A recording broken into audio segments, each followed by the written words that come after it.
Factor Meals Portion Sizes Review. What you get in a meal.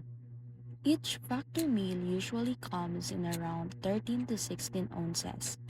That's a solid single serving tray with the main protein, like chicken, salmon, or beef, and usually two sides, like veggies or greens.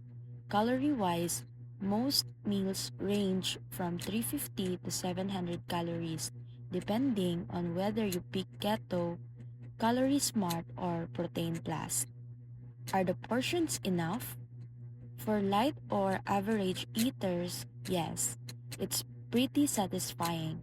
If you're someone who doesn't usually finish a whole plate, this will definitely work for you. But if you work out a lot or tend to eat big meals, you might find them a bit light. In that case, adding a snack or salad on the side makes it feel complete. The Protein Plus are best bet. They are higher in protein and feel more filling. Who it's best for? Factor meals are perfect for busy people who want healthy, portion controlled food without cooking. If you're trying to lose weight, track macros, or just stay on a clean diet, it's a solid option. But if you're looking for massive portions or family style meals, this might not be the one.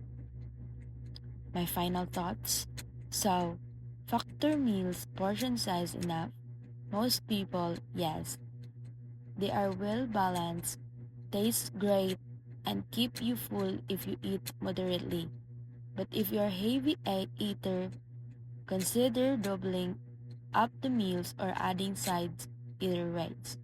It's convenient and save you time in kitchen. That make and that's it.